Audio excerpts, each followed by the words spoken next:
In this episode, Daniel McGarr and Chris Harkey of the Turn by Turn podcast guest host to talk about what it would be like if Zelda were a full-on JRPG.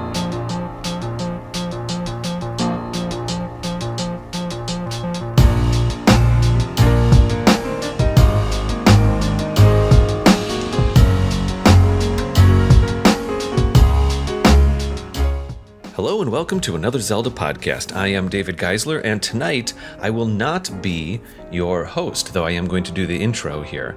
Tonight we have two guest hosts, Daniel McGarr and Chris Harkey from the Turn by Turn podcast, and I am very excited to introduce them. If you haven't listened to the Turn by Turn podcast, it's another 6.5 show.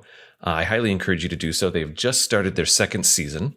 They're 2 or 3 episodes in as of your hearing of this episode, and they've just been doing a phenomenal job with their show. Turn by Turn is a role-playing game show kind of focused on JRPGs, but they've also done Advance Wars and Skyrim and stuff like that. So Daniel and Chris will expand out once in a while. Anyways, we had an opening slot in our schedule here, and I was having a production meeting with Celeste, and we realized that we might have a hole for episode 11, I think? This is episode 10. And I said, what if we ask one of the other podcasts? And AZP had already done a collaboration with Studio Demands It. AZP had done a collaboration with the Brothers-in-Law, and I kind of thought, okay, I guess the Turn by Turn guys are the next in line. And so I reached out to Daniel, and he said, oh, that sounds really exciting. Thank you so much. That sounds like a really exciting opportunity. He said, let me talk to Chris. And about a day later, I got a message back from both of them saying, we can't wait. Thank you so much. We'll do it. So I kind of let them pick the topic too, because I wanted it to be, I didn't want to micromanage their flow. And they got back to me with talking about how another Zelda podcast, or not another Zelda, how the Legend of Zelda series could be interpreted as a role-playing game. And that's been a theme that's been kind of seeded over the last season or two here in AZP, that the idea of a Zelda role-playing game would be super cool, be it a board-based, story-based game, kind of a D&D style, or an actual video game as well. So anyways, I want to do maybe 4 listener feedbacks here, and then I'm going to hand the show off to Chris and Daniel. This is a little bit like Mallory and Ryan, who guest hosted a few episodes in season 3. By the way, a little inside behind the curtain thing here. I believe that right now our next episode, if everything works out, our next episode will literally be myself, Kate, Mallory Kuhn, and Ryan Kuhn, all 4 of us together, talking about world building. And that is tremendously exciting too, because, well, I don't want to get too much, I don't want to get into it too much here on the show. But Kate, her husband, Mallory and Ryan, who of course are married, it has come to be that the 4 of them can come to Chicago, and we are going to record a little roundtable episode. And I am tremendously excited for that to be our penultimate episode for season 4. Anyways, moving forward here with listener feedback. The first I have is a quick comment by Franco Peralta on YouTube. And this is a comment on the episode The Legend of Zelda Dreaming Island. That's an episode I did with Kate, episode 8. Of season 4 this season. And Franco says, Link's Awakening is actually a game where Link actually speaks dialogue. It's the reaction when he learns the truth about Koholint Island. And you're absolutely right, Franco. There's like a single text box that can be interpreted as Link speaking, not text to be. I don't know if it actually literally says Link on top, and maybe the remake it does. I think it's just a text box where it's, Link says something like, oh boy, that's an interesting, oh my gosh, that's crazy, that's interesting. And it might be the only canonical time that Link has dialogue besides text selection stuff, like in Ocarina, Skyward Sword, Wind Waker, Breath of the Wild, all that kind of stuff, where the player is not in control of what Link says. Anyways, that's really interesting. Thank you so much, Franco. The next message I have, this is a little bit of a longer one. This is by Evan Kutasi over on Apple Podcasts. And Evan here says, what a fantastic podcast. Sorry, I just bumped the mic with my hand. What a fantastic podcast. I've been the Legend of Zelda fan since I can remember. Ocarina was my first as a kid. I'm also a gigantic nerd when it comes to Zelda. My room is mostly Zelda, and I know all about the lore. But I've always wanted to have discussions with a friend about the Zelda series, but never found someone who would fit such a role. I know, right? How could they not be Zelda fans? I agree with you, Evan. Until about 3 months ago, when I was looking for a podcast to listen to while I was at work. I looked at Apple Podcasts, and by the goddess Helia, your podcast was the first show to show up. I played the very first episode and was absolutely infatuated from that episode on. Thank you, Kate and David, for creating such an invigorating yet comfortable, hilarious, and at times thought-provoking atmosphere for Zelda fans for all sorts. This podcast is as refreshing as a fresh bottle of Lon Lon milk and cooler than a blue flame. See? I told you I'm a nerd. Laughy tear face emoji. 20 out of 20 hearts, green heart emoji. Okay, bye. Smiley face emoji. Evan, that was a wonderful review. Thank you so much. We really appreciate you listening. And I took a special pleasure in reading this review. Yeah. I mean, I don't know what else to say except that we hear this from time to time where people say, "Oh, I love Zelda, but I don't have anybody else to talk to about it."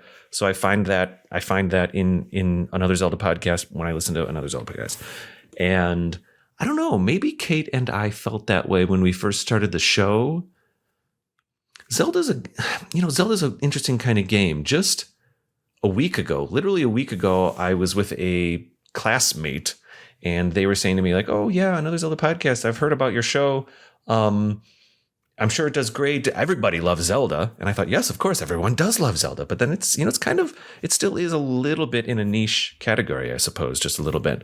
So anyway, that's really exciting. Thank you, Evan Kutasi. We really appreciate the review. And your your comment about the Lon Lon milk and the blue flame, I couldn't resist. And I put your quote on our website, on our homepage. So thank you so much for that review. 2 more listener feedbacks, and we'll jump on over to the episode. Rebecca Jewell, who is one of our Patreon patrons, she was replying to the Majora's Mask episode that Steph Klimov and I did. I've actually been getting a lot of feedback about that episode. A lot of people, I've had friends text me about that episode, thanking me for making it, and I can barely take credit because the truth is it was really Steph's idea to do that topic, and I'm so grateful that she was interested in speaking about it and that she was comfortable recording an episode when she was in town a few months ago. But anyway, Rebecca Jewell here says, "Really enjoyed this deep dive. I'm itching to go back and play Majora's Mask now so I can look at it through a different lens, and definitely looking forward to an AZP merch when that's a thing." Yes, thank you, Rebecca. Yeah, we're right on the edge of doing AZP merch.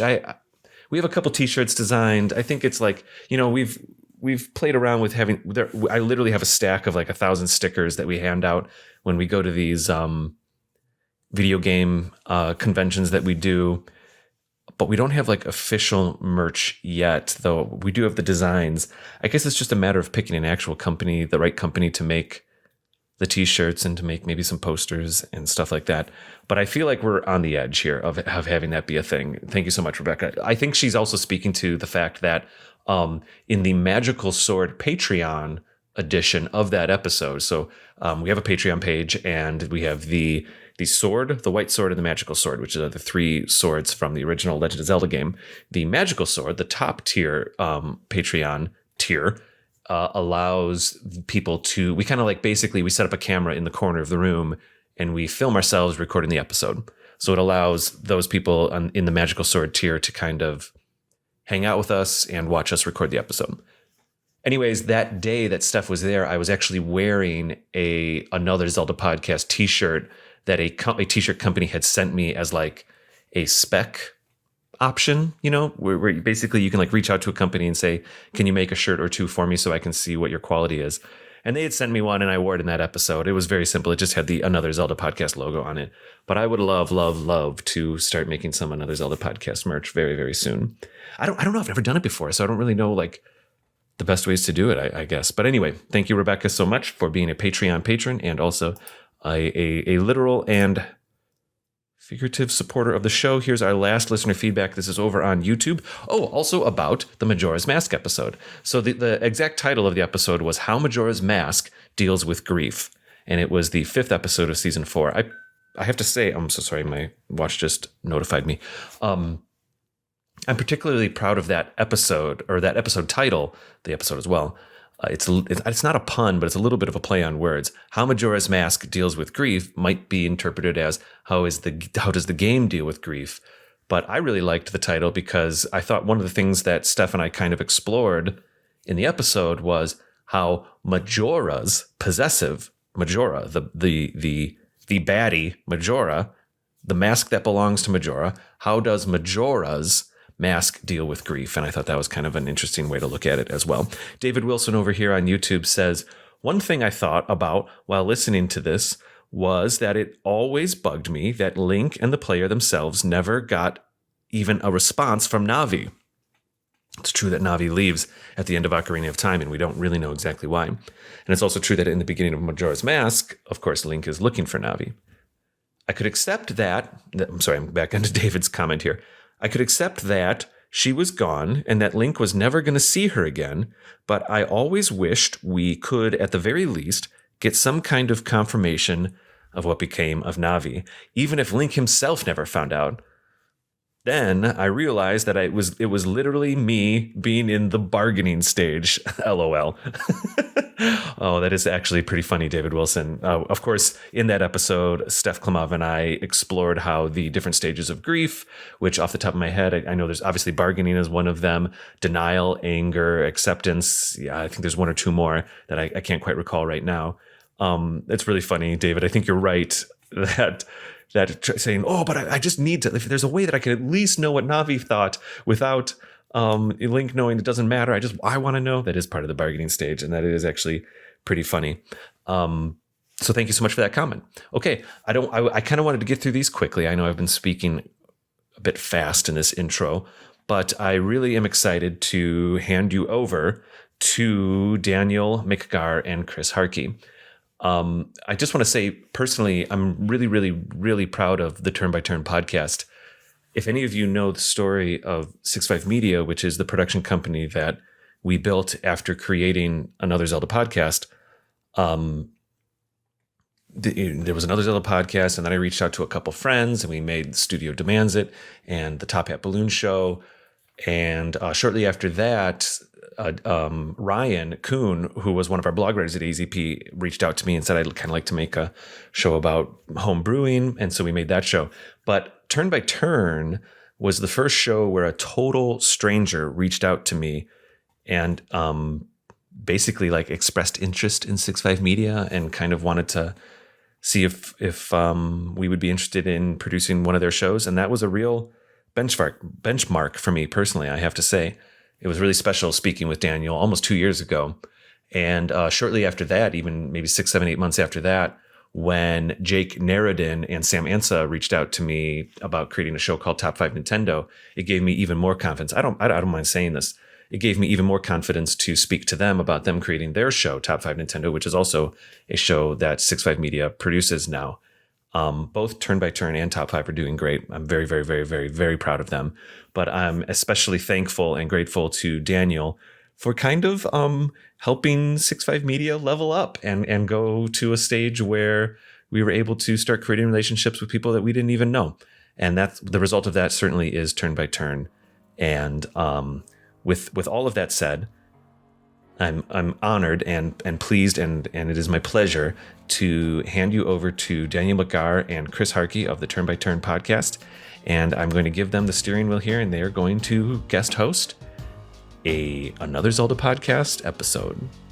Here we go. Hello, and welcome to another Zelda podcast. We aren't David and Kate. We're not even David and another co-host. We're Daniel and Chris from the Turn by Turn podcast. How is everybody doing? How are you doing, Chris? I'm doing pretty good. Excited to be stepping out of my comfort zone into something a little different. I think this is our first time being on video for like a 6.5 thing. So I think so. The big face reveal. Hi. Hi there. So in true Another Zelda podcast form, we have listener feedback to read. So the first one we've got here looks like it's from Apple Podcasts, and it's from Beetle is Cool. And it says, love the podcast. The chemistry between all the new co-hosts that made their debuts in season 3 was amazing. I've listened to most of the episodes in no particular order, considering I like the Breath of the Wild episodes the most. Really love that Kate has returned. Best wishes, and I hope that this podcast continues to flourish and make great content. Well, Beetle is Cool. Hopefully we're going to make some great content right now. I know that I had a lot of fun listening to season 3 because of all the different voices that popped up. Definitely missed Kate too, though. Having met a lot of the different voices, I can say, and this might get ignored sometimes, but all of the people are really, really nice from this show. It's not a front. They are genuinely nice people. David's like one of the nicer people I've ever met, and I've had the pleasure of meeting and talking and recording some podcasts with Shane. I've talked to Celeste a little and the Coons, but everybody's been really nice.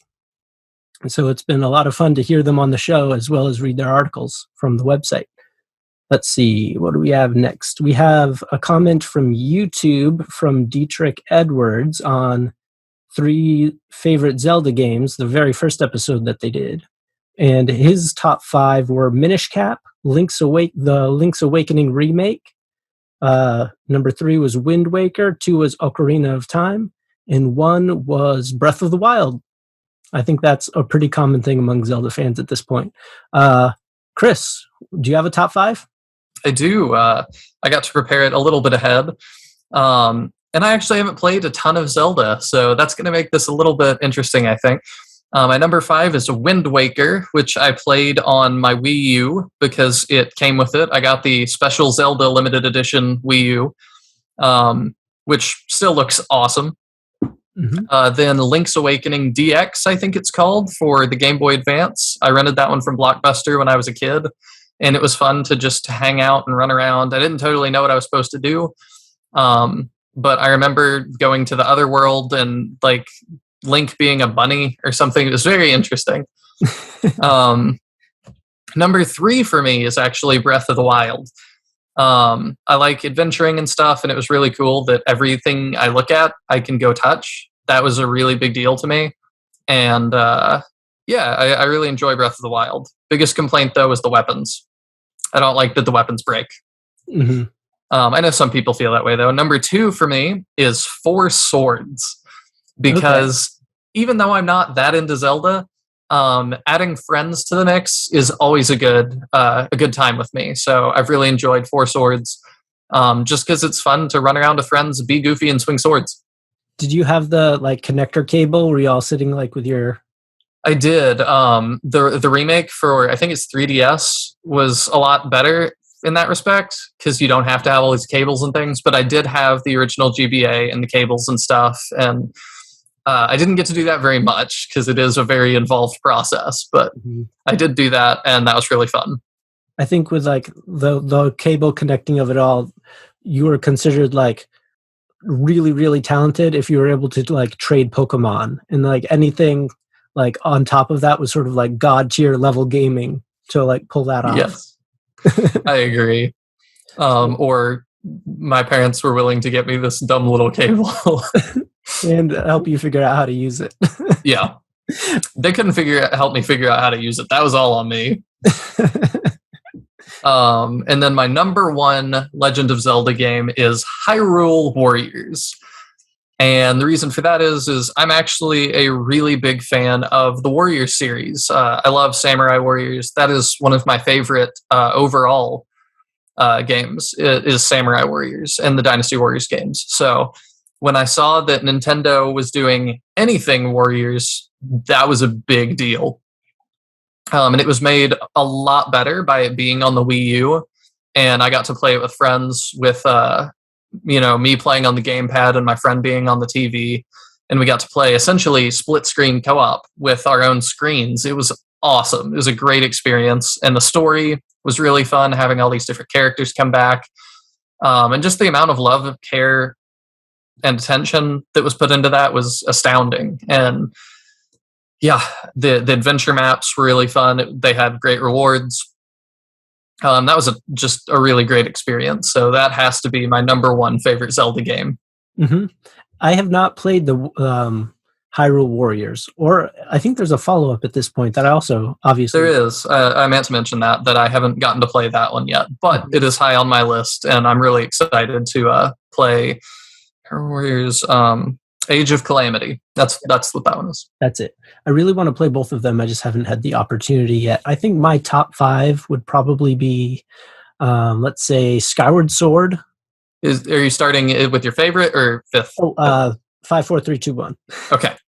So Skyward Sword, probably Breath of the Wild, which I imagine I haven't gotten to play like 100% it, so it'd probably be higher if I had finished it. But to be fair, almost nobody's 100% at it because you got to find all the Korok seeds. And there's people that have thousands of hours in that game and have not found all the Korok seeds. Oh, really? Without a guide. Yeah, it's really hard. Yeah, that's the stuff that interests me. The hidden, really hidden stuff. Mm-hmm. So my number 3 would probably be Wind Waker. Played it on the GameCube. I remember when the GameCube first came out, they had like the Zelda collection, and you got like the 20-minute demo of Wind Waker. And I remember playing the demo way too much for it just being a demo, like a 20-minute demo. But I get it. Played a lot of that demo. I loved hiding under the barrels and crawling around. Number 2 would be Link's Awakening for the Game Boy. That was one of our first Game Boy games that we had growing up. And while we were absolutely terrible at it, we played it a lot.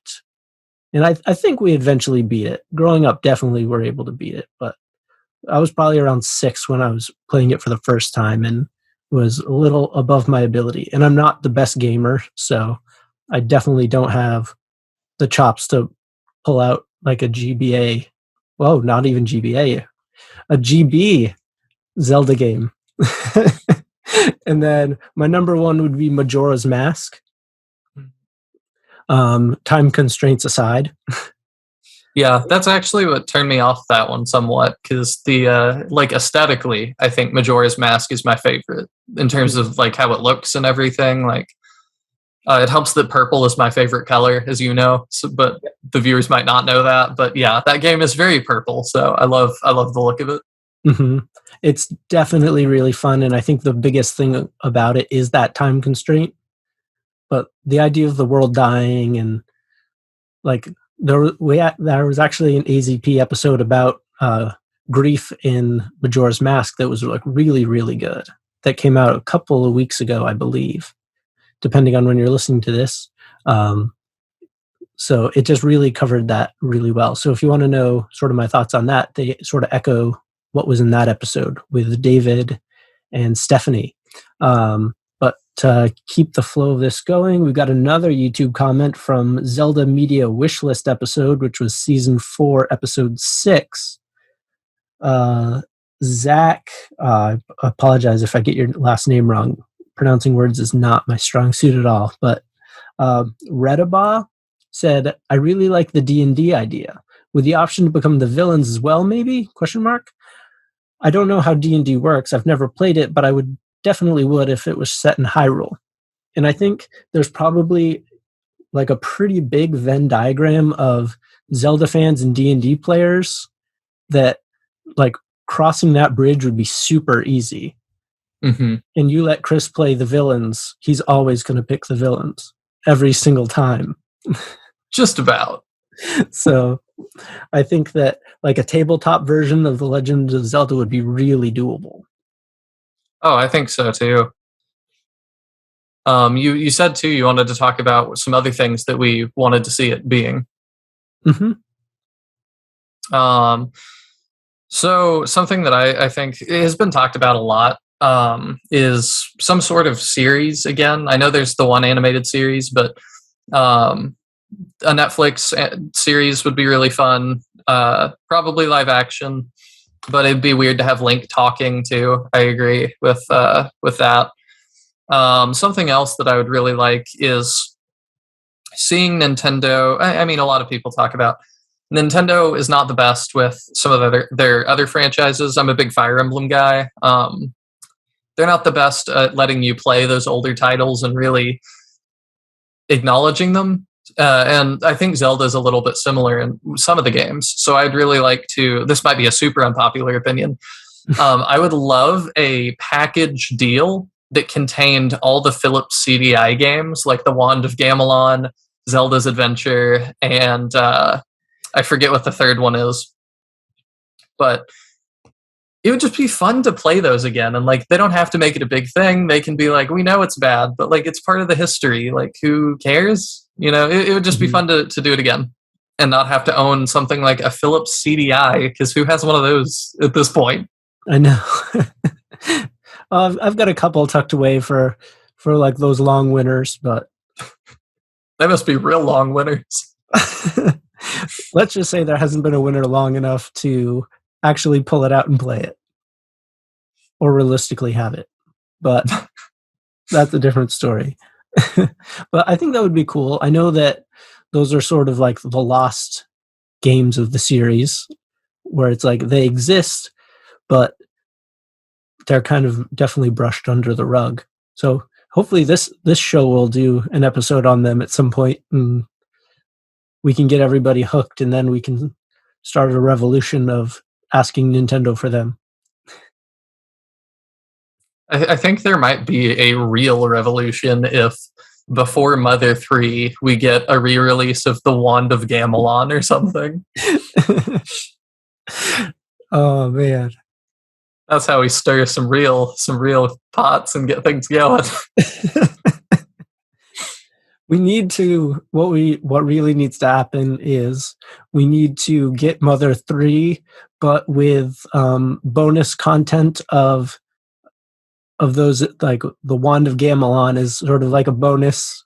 Hey, after Nintendo did their recent expansion pass thing for their online, like it wouldn't shock me if it was like, yeah, to get Mother 3, you must buy the HD deluxe edition of Wand of Gamelon.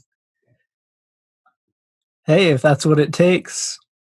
Yeah. I would definitely buy Mother 3 just from general interest, let alone if it gave me something else that I would also have interest in. At this point, I would just buy it because it would make so many people happy. Well, definitely leave a comment if you want to see the Philips CDI games like repurposed in any capacity, be it like a Link's Awakening like remake or like a straight adaptation, whatever you'd like to see. I would love to know if there's other people that also would want to see that brought back. Yeah. But so those are our 3 listener feedbacks for this week. Thank you everybody for leaving comments. Beetle is Cool, Dietrich Edwards, and Zach Redenbaugh. Thank you so much. Continue leaving comments and we'll continue reading them. Though it might not be me, unless I do such a good job reading them that they have to ask me to just like pre-record them for their episodes. But who knows? So by now you've either stopped listening or you're probably wondering like, why are these people hosting AZP? So how about we give them like our 2-minute self-summary sort of idea? Sounds good to me. And how about you start so I can figure out what I'm going to say? Oh, okay. Do you want me to talk about me or the show? No, you can talk about you and the show. Okay. So Danielle and I are from another 6.5 Media show called Turn by Turn. I think we mentioned that. We talk about RPGs for the most part, when Daniel doesn't let me sidetrack us and get us into weird rabbit holes where we talk about game monetization and things like that. Hold on, pause. What is actually the case in our show is that Chris has like 17 pages worth of notes, and I have like a Post-it note. And I'm usually the one that like will say like the rabbit trail thing. But anyway, continue. Yeah. Fair enough. But so my background, I play a lot of SRPGs. I'm very big into Fire Emblem. We're both very big into Shining Force. A lot of things like that. And then I'd already talked about my love for like the Warriors series. Beyond that, I actually do watch some Legend of Zelda content. Like I said, I don't play the games a ton, But I do find it fun to watch some of the speedrun things that YouTubers like Point Crow Point Crow's done. And then there's another channel that he's part of called NRG Speedrunning, and he teaches a lot of the different tricks and techniques and things. And I think that's really cool. So that's kind of my relationship with gaming and Legend of Zelda. Lots of RPGs, like to watch stuff. I think it's super cool that it's a series that's been going on for forever and people are still into it. I always think that kind of thing is really awesome. Cool. So I'm Daniel, obviously, or maybe not obviously, since it's your first time meeting me in some cases. But my story begins with I wanted to do a podcast for a long time, and I was going to do a Zelda podcast because I didn't think it had been done in podcast form. And I Googled like Zelda podcast, and the first thing that came up was another Zelda podcast, which was sort of like seeing that there was one already called Another. I was like, well, that idea is shot. So I started doing a podcast on a very, very much smaller game called Shining Force, which half the fan base is on the screen right now. So it didn't really take off. So I still had like the itch to want to like make video game content. So after it was called Shining Pod, and it lasted about 5 episodes, and I met Chris through it. That sort of just ended because there wasn't an audience to support it. So Shining Force is like a great game, but the audience is nowhere near as passionate as like this Legend of Zelda audience. So what happened was about a year later, I still had the itch. So I was like, what if I just did it on like regular RPGs, which I also really love, like your SRPGs, your JRPGs, things like Chrono Trigger, Fire Emblem, Pokemon for sure. That's the big one. And I sort of out of the blue messaged David and said, hey, I have this idea. Like, I'm sure you have way better things to do than talk to me on Twitter, but here's my idea. Any interest? And it just so happened to be like the very right time that he happened to be looking for a show. So we started a show. And my original co-host from Shining Pod was busy, but I had podcasted with Chris on one of our episodes. So I was like, hey, I signed up to do this thing and I have no one to do it with. Please. And thankfully he said yes. And now we are the Turn by Turn podcast.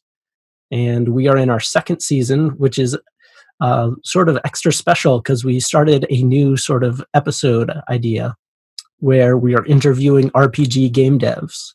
So we're interviewing a bunch of indies. So we have our main episodes, and then on the off weeks from the main episodes, we're dropping interviews from like small-time devs.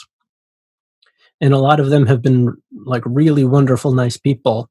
So even if you're not super into RPGs, you can learn a lot from the interviews, as I definitely have. So a lot about game development, about game marketing, how you start with an idea and how you eventually change that idea into a fully released product, and then how to get that released and what deals are out there to even make that happen.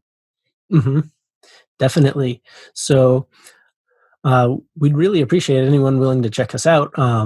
But other than that, I'm a huge Zelda fan. Obviously, I was trying to do a podcast about it, so I have some level of commitment to the franchise.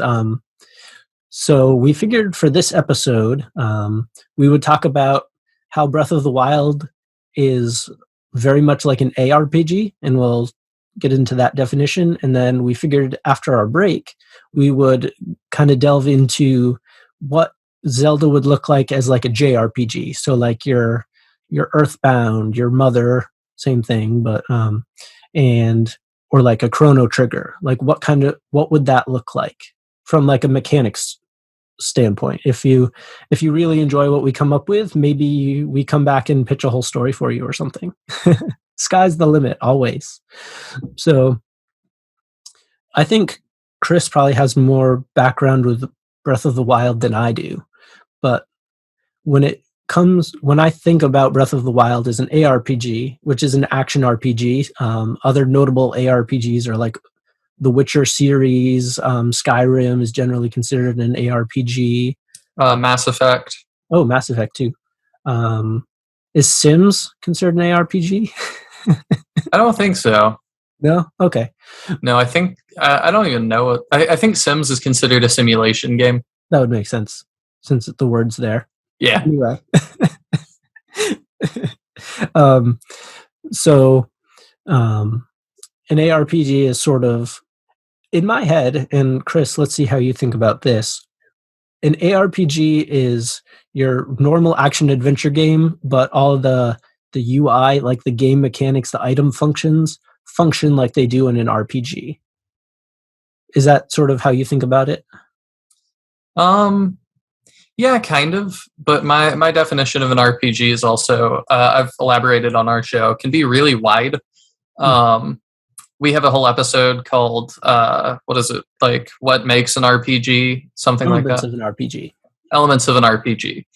And in that, I explain how games like Madden and NBA 2K, like the sports games, those can be role-playing games. Because to me, the base of a role-playing game is that you are playing a role that you can get really lost and immersed in.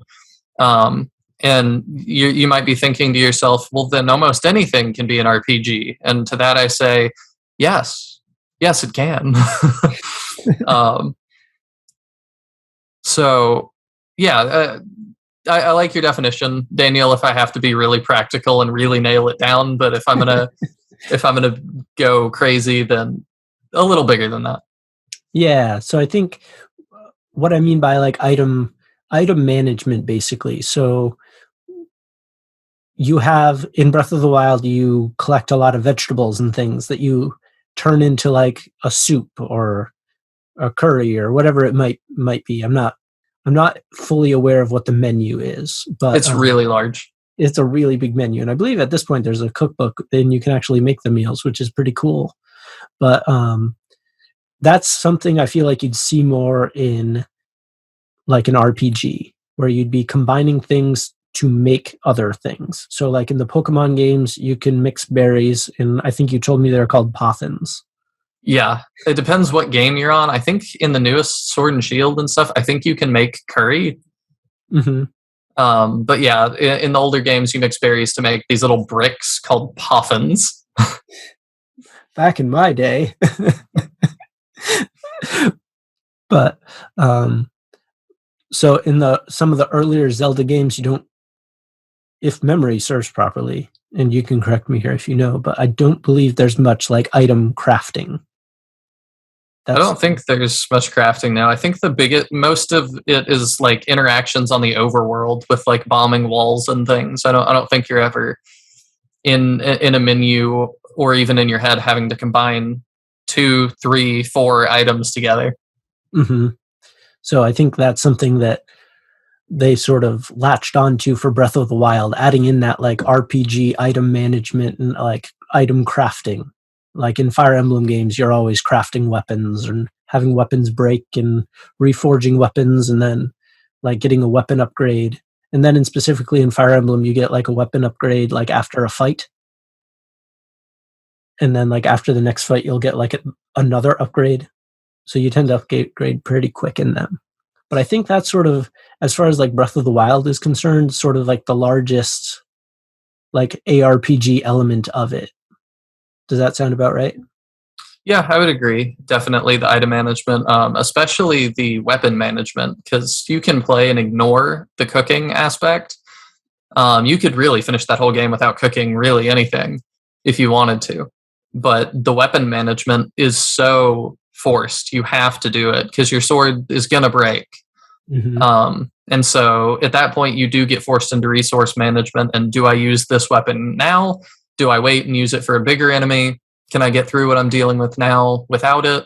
Will I need it more later? You have to ask yourself all these questions. And that is very RPG-like to me, where a lot of the times it's like, well, you don't want to just spam your big mana move all the time because you might need it in the fight after this one. And so you're going to conserve and wait.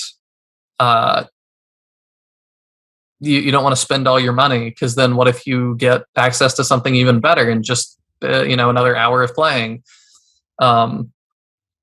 So yeah, I think Breath of the Wild really pushes those RPG mechanics with the weapon system. Mm-hmm. And I think it also and this has been like the hallmark of the Zelda series for like a long time, like the side quests feel a lot like they do in like a JRPG or like a regular RPG. Because I think there are like all the hosts of another Zelda podcast, if they're listening to this, are like waving their hands like, don't say it, or like screaming the right answer at me. But I think that a lot of the side quests revolve around like like carrying this item to this person or recovering this item for that person sort of idea, which is also what you see a lot in JRPGs. But in JRPGs, you tend to like have to like walk across several maps to get an item, and then you bring it to the person that wants it, and they're like, oh yeah, could you go grab this thing as well?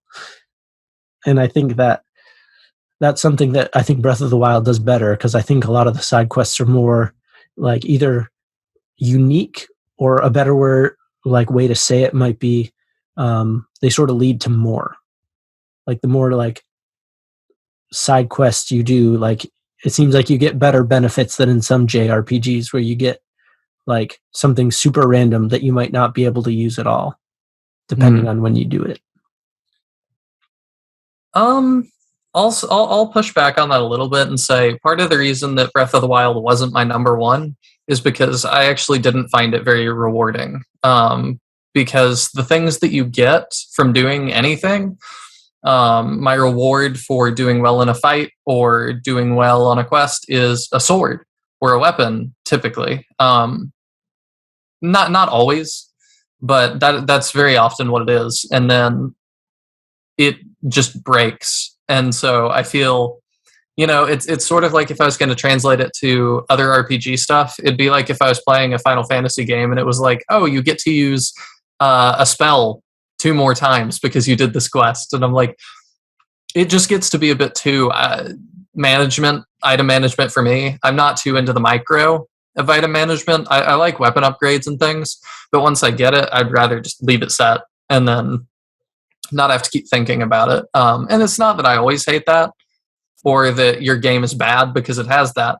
It's just the way I prefer to be and how much micromanaging I want to do. I do think, though, that some of the lore side quests are really interesting. And then there's also the ongoing game-wide quests. And I always like things like that. And I think they get a little too involved here. Maybe. But maybe not. Like we talked about earlier with the Korok seeds that are hidden all over the map. And you can go crazy trying to find all of them. I forget how many there are. It might be 1,000 or something. It really is insane. But it's fun to find them. Like I do find myself going out of my way still when I'm running around the world to be like, oh, there might be a Korok seed over there. I should go check. And then very often there is. Another one is Link's memory problems. You like go to certain areas and you need to use the Sheikah slate to photograph certain scenes that are in Link's memory, and it like triggers things. And that's another one that I think is really cool, that you look at a photograph and you're like, man, I don't know what that is. And then you're just journeying somewhere and you have that click of like, this is that bridge that he was remembering. I think that feels like an RPG thing too. Like in a lot of RPGs, like a character is like, oh yeah, I was here. Let me like, then you get like a clip of what that is. Definitely they do that in Fire Emblem quite a bit. And my favorite, I will say too, my favorite thing, since I was ragging on it some, my favorite thing about how Breath of the Wild is organized is that all of the quests outside of the main quests are sort of side quests. As far as I understand, I haven't actually tried it because I'm not good enough at the game. But as far as I understand, you can, after you spawn and do very few things at the very beginning of the game, you can go right to Ganon's castle and fight Ganon and win the game. I believe that's true. And I think that is like super cool. And it's interesting to me too that even though it's not like my favorite game, I didn't do that. You know, I still feel driven that I'm like, no, I need to at least go see all 4 of the other like guardians and stuff, and I need to go take down these giant animal things because it just is what you do. And even though the option, it's like, you know, the end of the game is right there. You could just be right there if you want to be done with it. And I'm like, no, I can't. I have to I have to go do all the things. Those people need me. If anyone's like headed to Ganon with like a bunch of sticks to like fight him, if you could leave that in the comments, I would love to hear about that and how that went. Yeah, it's definitely a fun challenge. And I also like some of the side content as well. That I think my favorite side quest was the game was getting a little bit stale for me. There just wasn't a whole lot to do.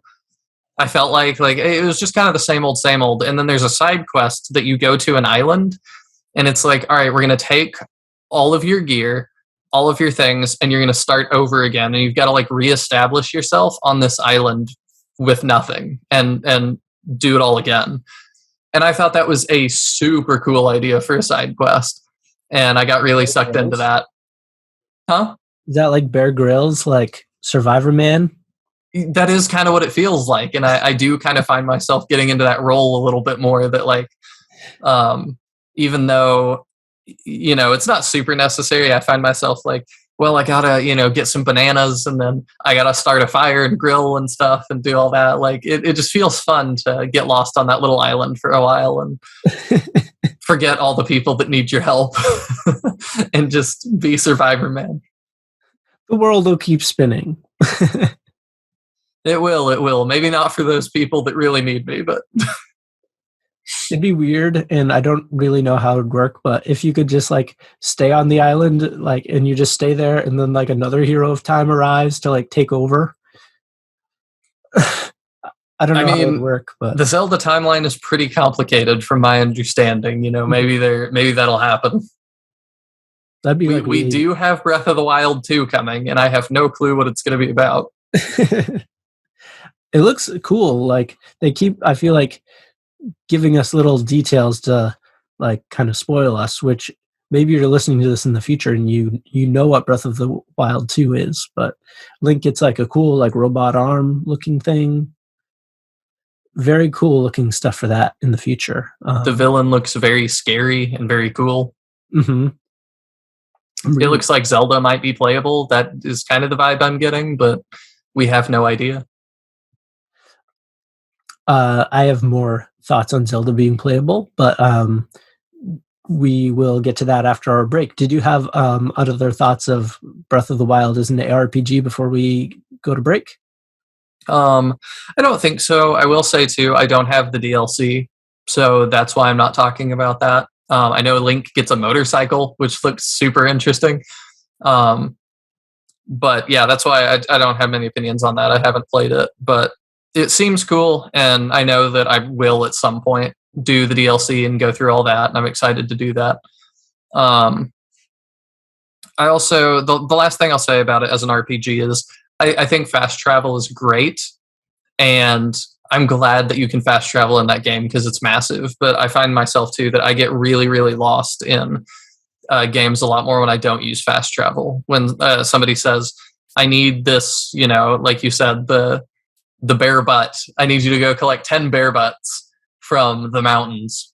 I like that it's like, you know, I could fast travel there and do it in 5 minutes, but you're asking me because you can't do it. Well, why can't you do it? Well, because you can't fast travel. And then it's like, well, how far of a journey is that for you? Even if I use a horse, like, you know, does it take me 10 minutes to get there? But, really in game time, it takes me a full day to ride out there. And then how hard are they to kill? And then it's a full day's ride back. Like, it just kind of makes it all feel a little bit more, a little bit more real to me and helps me get lost in that role a little bit more. Cool. I definitely agree that fast travel is a lifesaver, especially on like the fetch quest side of things. Mm-hmm. It just helps me not to use it to get into that role a lot more and really, really feel like the hero of time that is having to do all these things. Mm-hmm. But yeah, that's about all I got for Breath of the Wild. So I think we can go to our break and catch our breath. All right. Well, there's a chance that you hear a turn-by-turn ad. So we will send you guys off to break. And thank you so much for tuning in so far. And after our break, we'll talk a little bit about converting Zelda to a JRPG and what that might look like.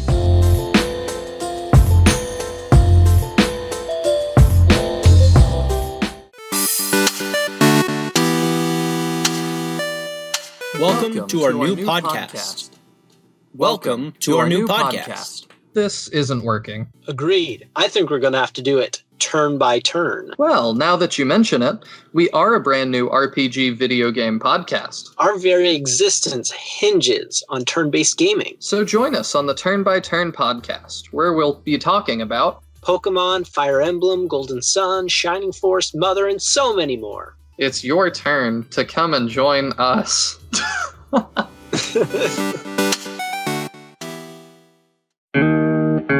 Hi, I'm Ryan. And I'm Mike. And we are brothers-in-law. We both love beer and are amateur home brewers. Wait, so does that make us brothers-in-law?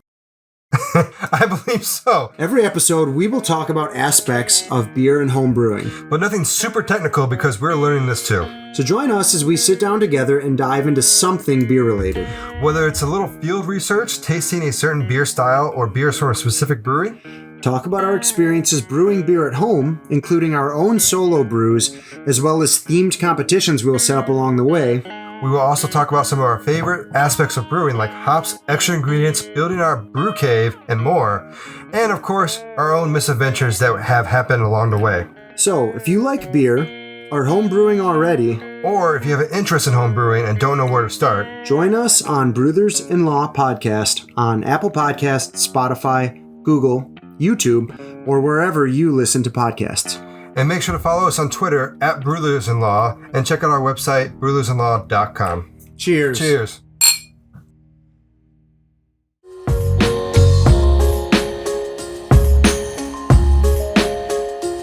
All right, welcome back. We hope you enjoyed a bunch of 6.5 ads. There's actually a lot of really fun shows. We actually talked with the Brothers-in-Law guys a couple of weeks ago, which now that I say it out loud was probably like 3 months ago. But and they seem like really cool dudes. And I've talked with Ryan a little bit, and he's a nice guy. So definitely go check out their show too, because I don't really know anything about beer. Like, I don't even really drink much beer, but I listened to their episode and I didn't feel stupid. So if you want to go learn about beer and not feel stupid while doing it, check out their show.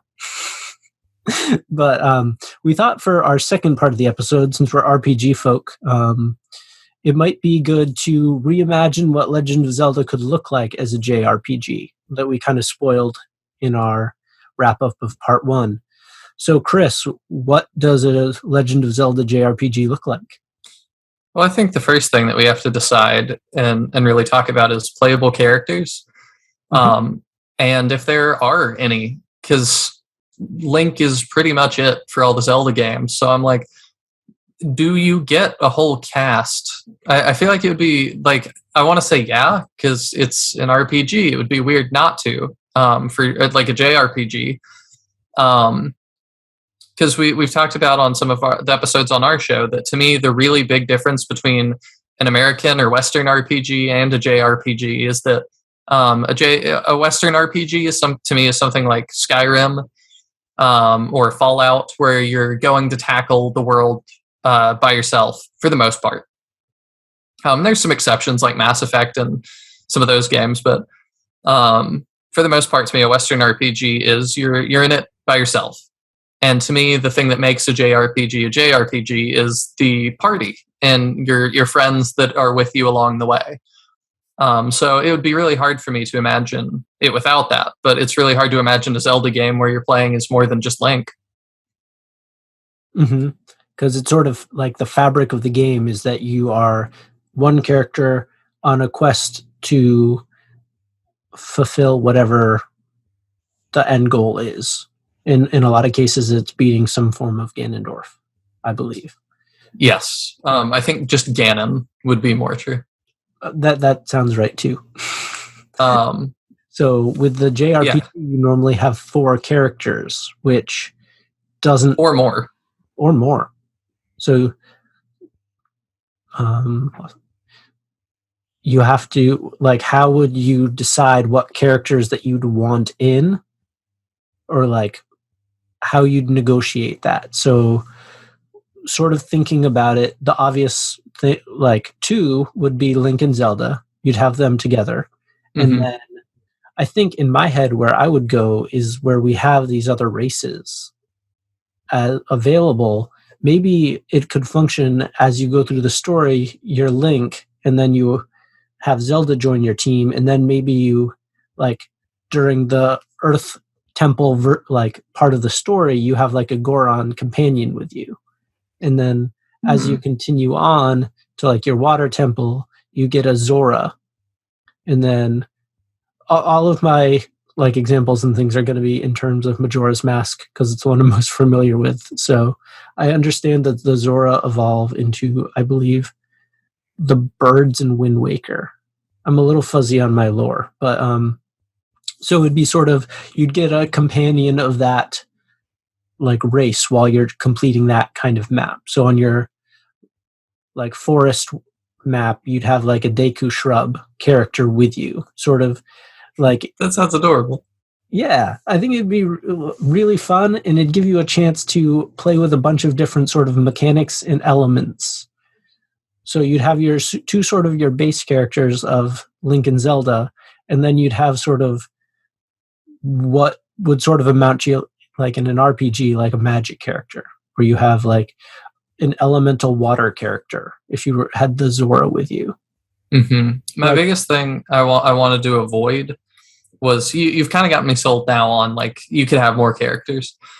But I look at like for other games that have tried this, Mario, I forget what it's called, like Mario RPG. People took the character Geno from that, and people are still obsessed with Geno 20 years later, which I think is awesome. But I worry about like, I'm not super in touch with the Zelda fan base, so you guys out there can be like, oh, you're totally wrong. But I didn't feel like after the game Hyrule Warriors, I didn't feel like I saw a ton of outcry for like, we need Volga to come back. You know, one of the villains from that. Or we need, I forget her name, the girl they created that is one of the main characters on your side. I haven't seen a ton of outcry to bring her back.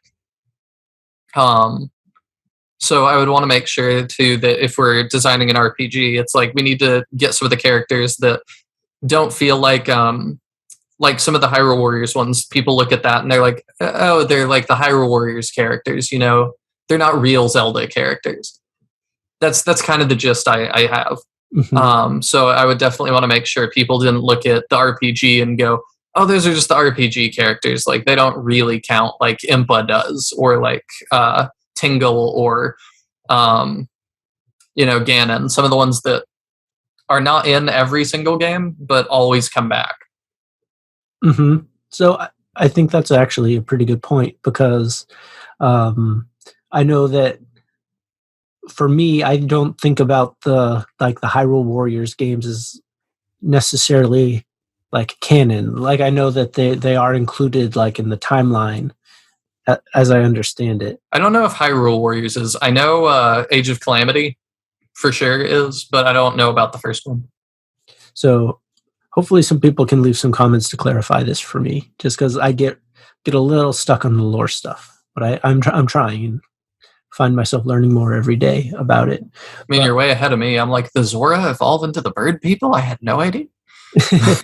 I think so. There's probably people that are like throwing their hands like, how did you get it wrong? Because I know sometimes I'm on podcasts and hear stuff and like, we're not experts, we're just fans, I think what David always says. So definitely not an expert, but big fan. I like the characters though. Do you want to move into some of the item things?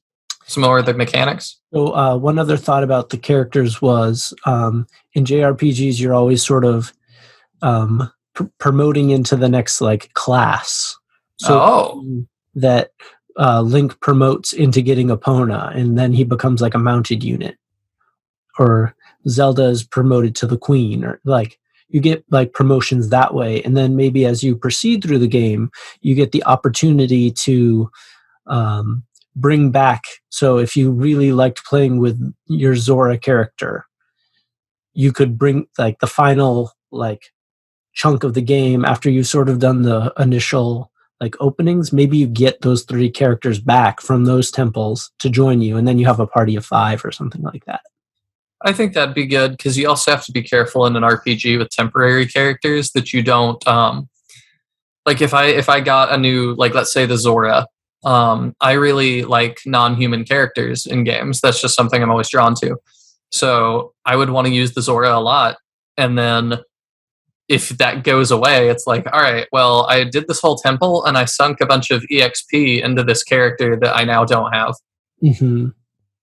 That's why I think that if you got them back, 1, it'd be super cool.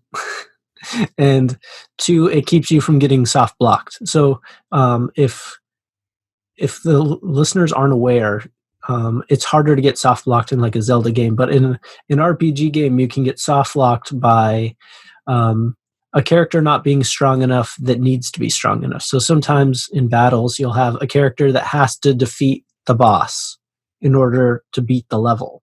And if that character is level 1 and that boss you're fighting is level 25, you're going to be grinding, which is playing over and over and over until your character is the level he needs to be, which at level 20, if you're battling a boss level 25, your level 1 character is not going to be able to really grind much without painful hours and hours of wearing down the high level monsters so you can get like the 1 HP hit that you'd normally get, or you're restarting completely.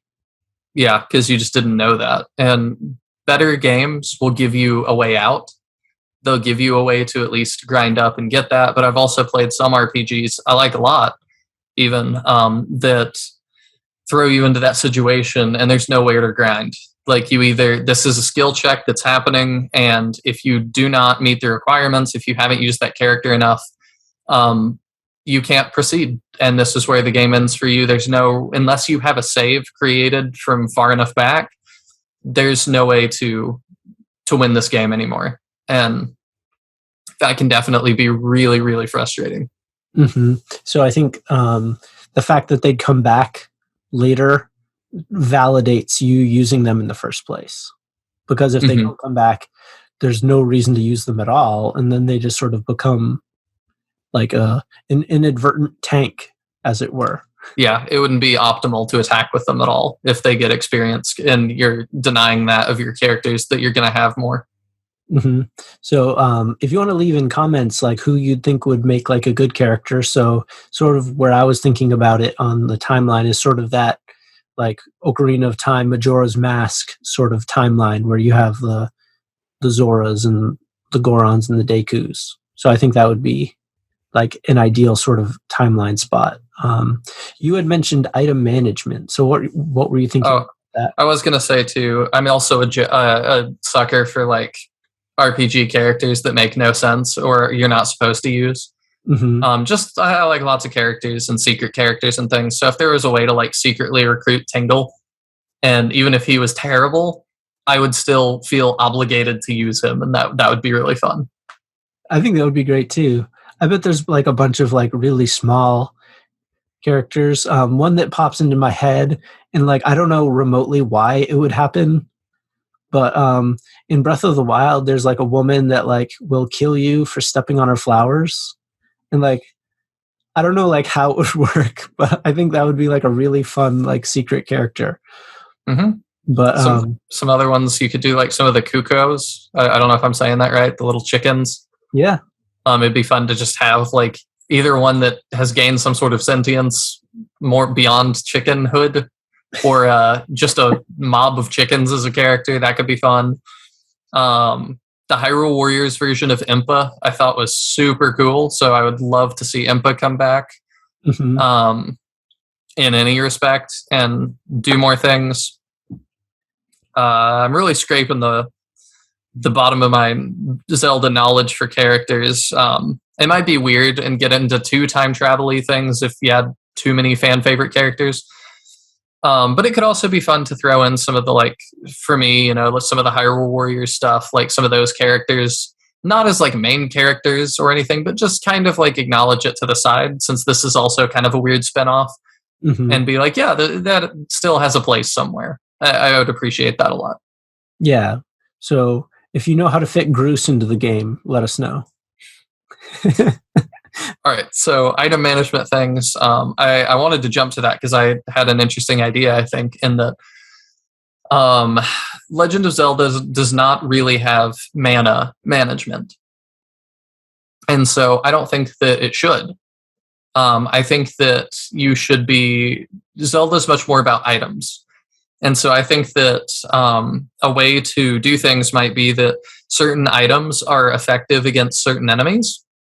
And so sort of like solving the puzzles that I'm sure you'd be doing on the overworld anyway, like more traditional Zelda, some of the enemies are weak to certain items and things, and we can keep mixing that up to where you have to constantly be trying new things and doing that. But I also think in terms of like panic buttons, like giant moves and things, maybe you get bombs.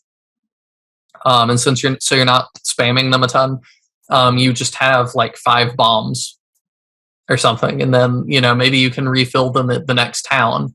But until then, you've got 5 bombs to use instead of having a mana bar.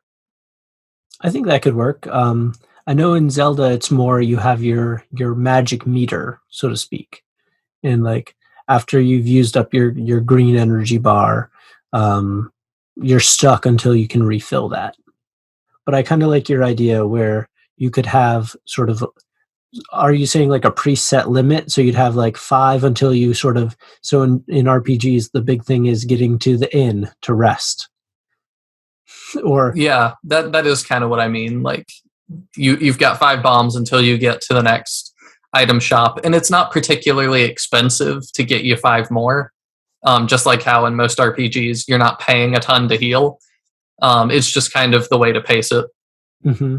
And I think that works well because when you have smaller limits, it kind of forces you to use more stuff. So like it could be that the bombs are really effective and you just use the bombs if there was no limit.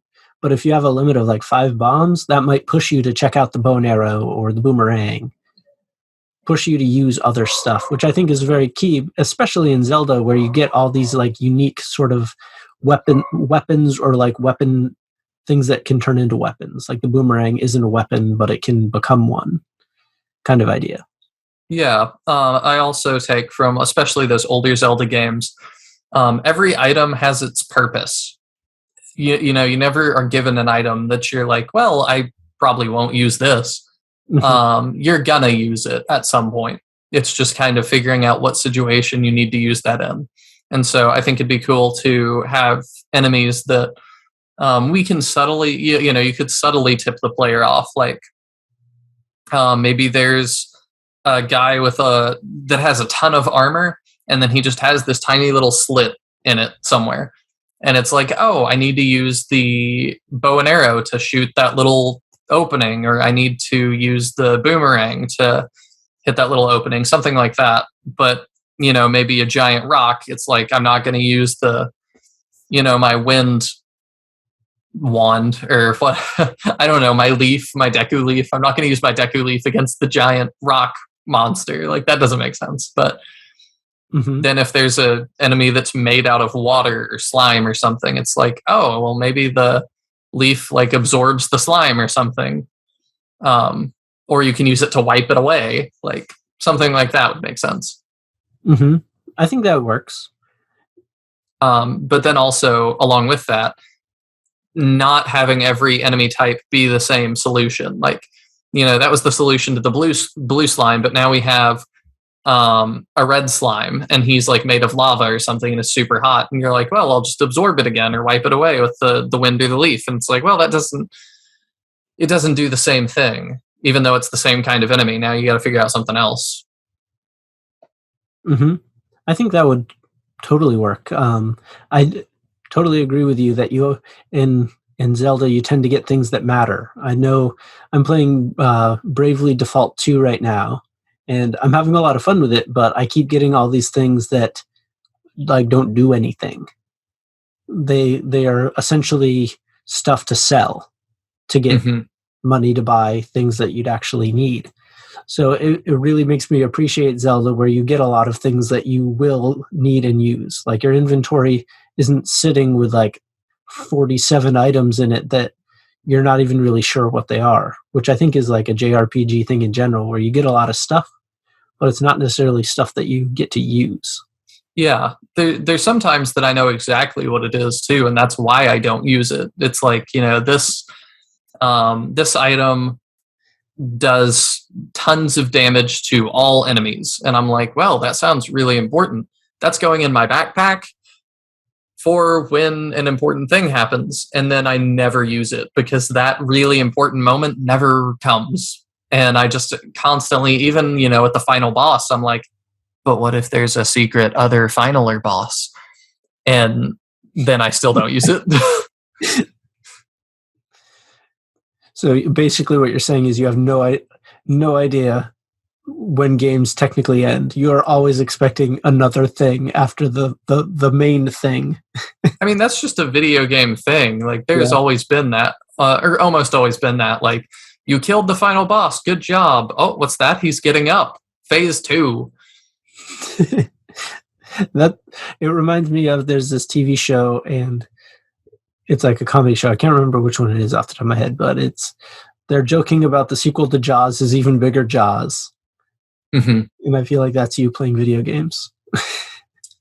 I mean, there have been times that I've been just blown away. I never know what's coming, man. Like, the craziest one ever for me, I've talked about it on our show a little bit, was playing Kingdom Hearts Chain of Memories for the Game Boy Advance. When you beat that game, there's an entire other game that you then play after that. Like, that blew my mind. Like, it was literally like, the game is over, the credits have rolled, good job, and that felt like a full game. And then it's like, all right, are you ready for the second half? And I'm like, the second half? Now begins part 2. But yeah.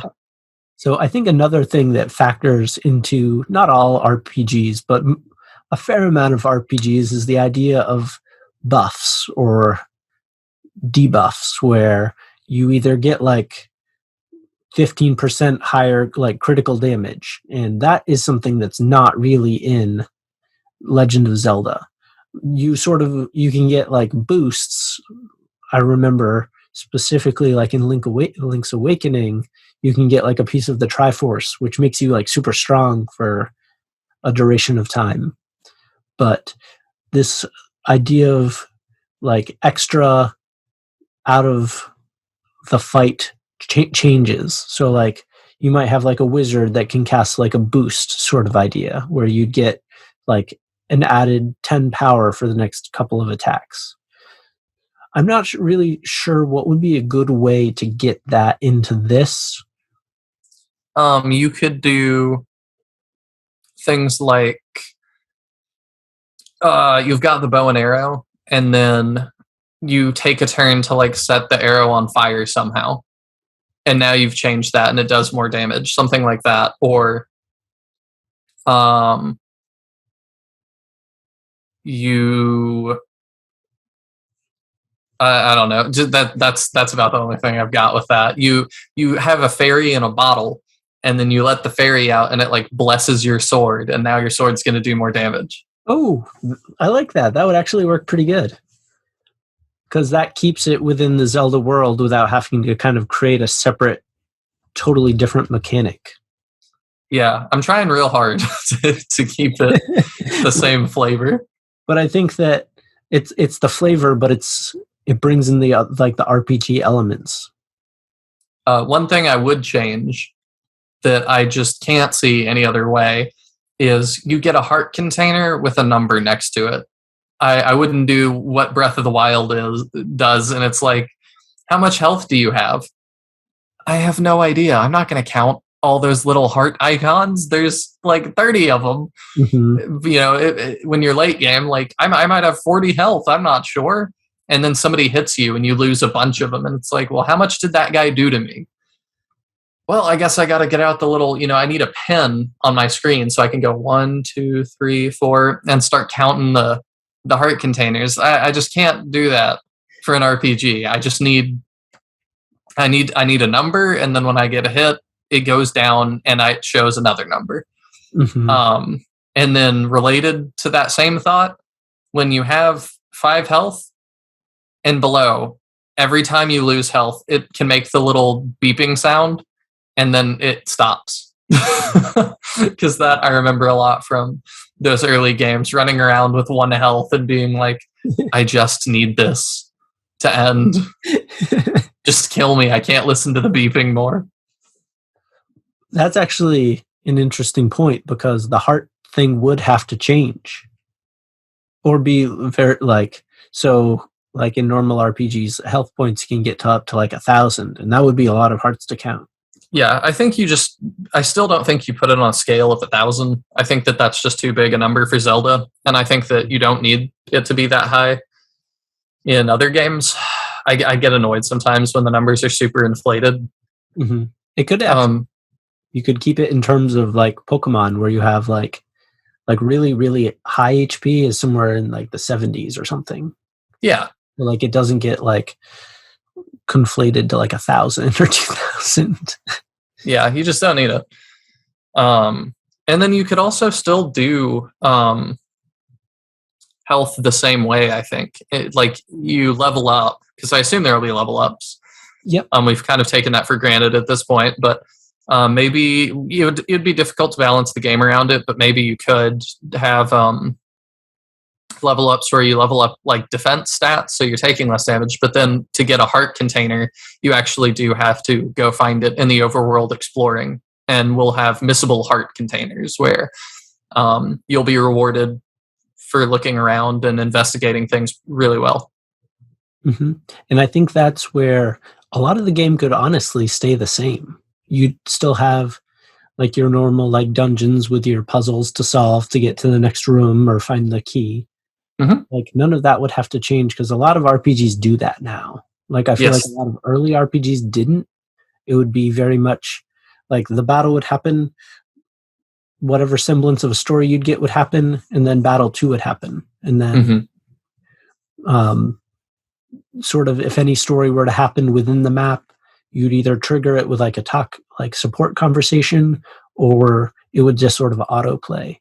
But you could really do all the same sort of puzzles and like be stuck in the water temple for a long time trying to figure out the flow of water. Mm-hmm. I've been stuck in the water a lot. I always get stuck in the water temples. There's also with other games that letting you explore and the game really being about exploring are not the same thing. I've definitely played some RPGs before where it's like, it's an open world. I can explore. I can go anywhere I want. And then there's not really much to find. Mm-hmm. There's nothing rewarding out there for me. So it's like, well, why would I go look around when there's nothing there? I already know that. But something like a heart container, I think would be a good reward. In the Zelda games I've played, anytime I find a heart container, I'm like, that's a permanent stat boost. Like, okay, like that definitely always feels worth it to find. There's also like a weird, well, maybe it's not weird, like a very happy, warm feeling you get when you find one. And like you not only find it, you figure out how to acquire it, because they're pretty easy to find, but sometimes getting them is particularly tricky. Like a lot of them will be like staring you in the face, and then it's like tricky on how to actually get it. Like I remember in Skyward Sword, you go to the Lumpy Pumpkin, which is like a soup shop, and there's one on a chandelier, and you sort of have to like slam into one of the walls to get it to drop. But I didn't know that, so it took me a long time to figure out how to get that one. Mm-hmm. I think that kind of stuff is really, really cool. Yeah. So the good part is none of that would change.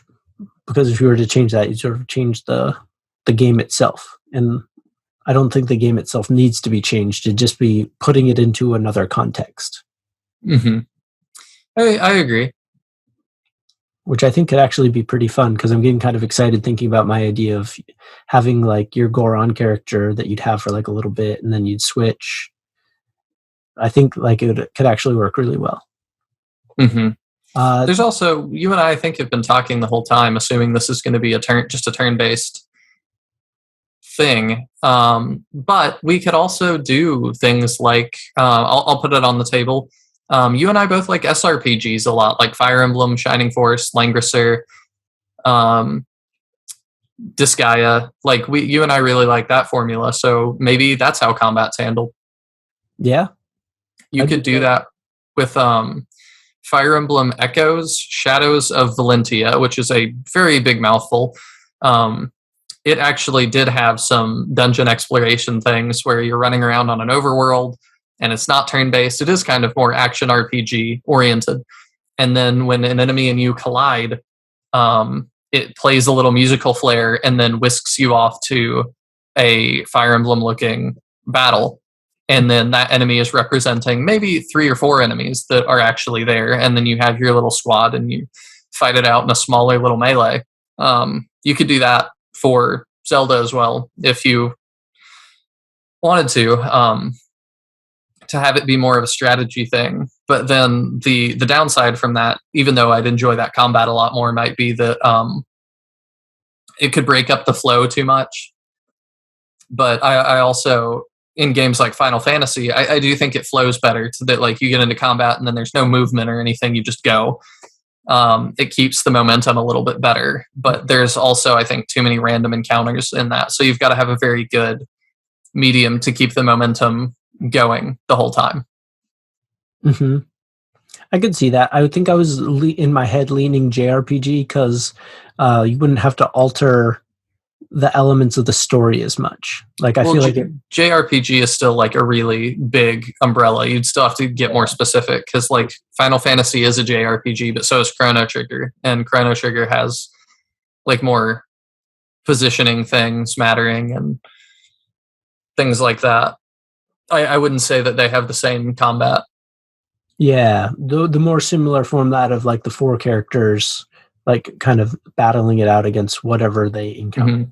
Four characters on one side of the screen, 4 other characters on another side, and a lineup, and then it moves down, and you know the little sprite of Link steps up when it's his turn, and then when his turn is over, he steps back. Yep. So I think, like from like a story perspective, it'd probably be easier to do it that way than it would as an SRPG. But as an SRPG, it would be a lot of fun. But you'd either have to have it be like smaller maps, or you'd have to come up with a lot of characters, which might work for like a Hyrule Warriors type idea where you have like a larger cast of people. But in like a more traditional Zelda game, I think it would be hard to get like 6 to 10 characters believably together. Yeah, I agree. You could definitely do it, and it'd definitely be very, very cool though. But did you have other thoughts, or should we wrap it up? I will say too that if one of your characters that is really central, like I say that, like, yeah, you know, I agree it would be hard to get all those characters together, but like in Hyrule Warriors, they have a playable boat. You know, you can play as the King of Red Lions from Wind Waker, and he's just a boat. And I'm like, you're running around, smacking around goblins as a boat.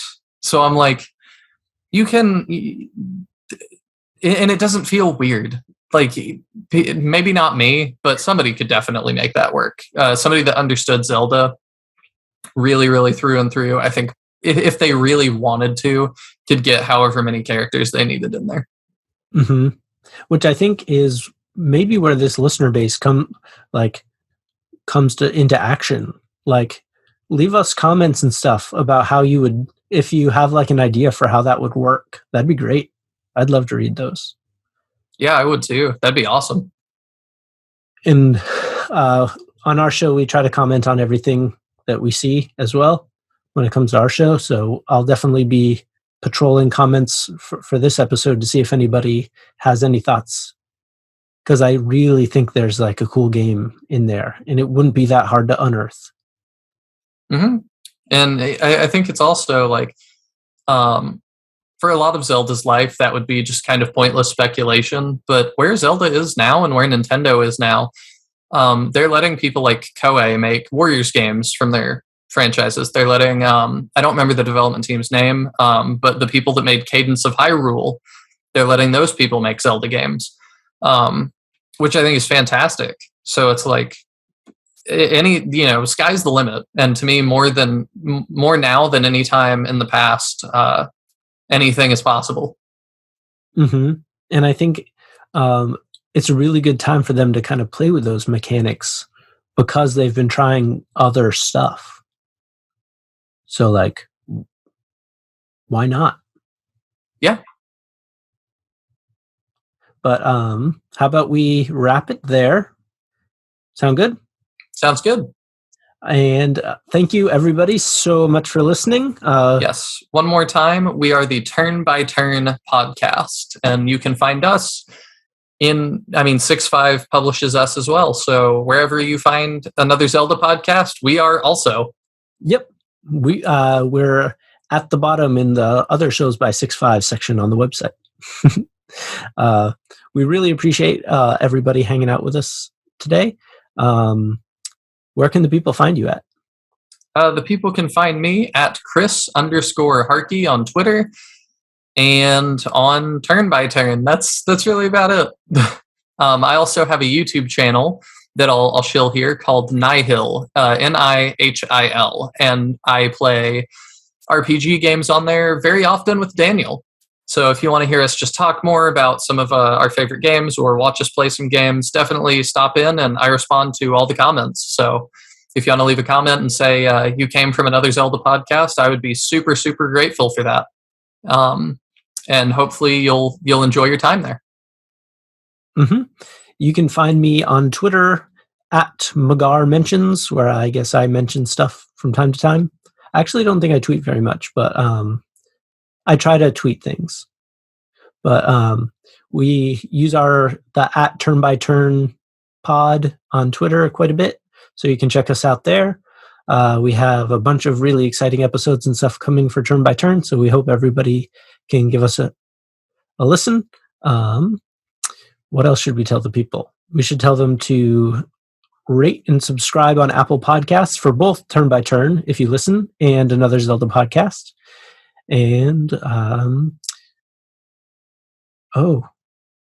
always so bad at celebrating our stuff with references to where they can find us. What else should I say? I was going to say that we made a big deal about the interviews we've been doing, and I am very proud of those, and I think they're very good. But also, not to undersell, the episodes we have coming, I think, are really, really, really cool. We have some really big ones coming out that I feel really passionately good about. And I think you'll really like it if you just like gaming in general. Definitely. Our Season 2, Episode 1 just dropped this past week, depending on when you're listening to this, I suppose. But our Path of Radiance Fire Emblem episode has dropped, and we'd love it if you'd check that out, give that a listen, leave us some comments, and we'll get back to you. I tend to prowl it pretty tight, so I try to respond to literally everybody, regardless of what they leave. But certainly no offense if I miss you, but I am looking very hard for you, so you have to be pretty clever if you're going to try to skirt me, but still leave a comment. But I think we should wrap it up there because I think I'm rambling at this point. But thank you, everybody. Thank you especially to Another Zelda podcast for having us on and giving us the opportunity. We are super grateful to be a part of such a great show and a great production team. And like Daniel, everybody I've met from there has been super nice. So definitely show them a lot of love. Mm-hmm. And as per the tradition of the show, one of us has to say, okay, bye. Would you like to do that, or should I? I'll let you do it this time, since you've got the Zelda shirt on. All right. We'll get it in the shot a little more. All right. Okay, bye.